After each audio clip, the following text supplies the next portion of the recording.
and the fight for justice over Eric Garner's death in 2014 continues. Gwen Carr was back in court yesterday demanding complete access to the records regarding her son's death, and she's calling on the mayor and police commissioner to fire 2 more officers involved in Eric's case. And Gwen Carr joining us this morning to discuss the latest legal battle. So good to have you back here, Gwen, to talk about this. And let's begin here because you've been fighting, Gwen, as we've been talking to you over the years, for 8 years to get your hands on these records, claiming a cover-up, right? So the NYPD has already released more than 36,000 pages, hundreds of videos. What else are you looking for? Well, they have released pages, but a lot of it has been redacted. Even though we had the judicial trial, the judicial inquiry, and a lot was brought out, but a lot was redacted. The judge didn't let a lot out. But being yesterday, I think we'll get more disclosure because I think that she's now willing to release some more records that we've never seen, or if we see them, we can't read them because it's been redacted. I see. So yesterday she didn't make any rulings on those records? No, but we have to go back to court on November 17th.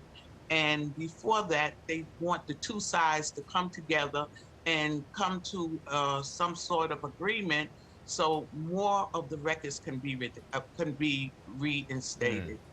You know, so far, Gwen, Daniel Pantaleo is the only officer to be fired, as many of our audience members know. So you're calling on Mayor Adams now and the NYPD commissioner to fire others, right? Lieutenant Christopher Bannon and Officer Justin D'Amico as well. Have you been able to sit down with either of them, the mayor or the police commissioner, to address what you'd like to see play out? No, not at this point. I haven't sat down with the mayor. And I just feel, you know, it's been 8 years since the death of my son.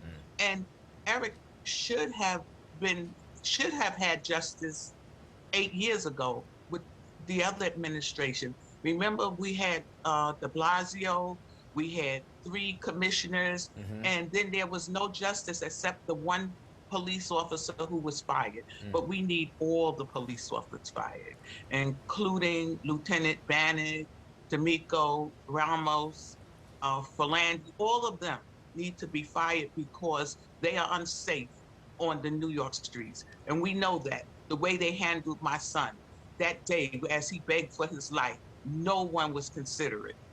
And we've seen that over and over again. So that's why I'm calling for them to be fired. Yeah. But based on what you've been experiencing, though, as of late, are you optimistic at all that these changes you're asking for are actually going to happen? Well, I don't know if they're going to happen, but I'm going to continue to ask. I know when we had the judicial hearing that the judge says, oh, well, you know, it was like we were going through the motions.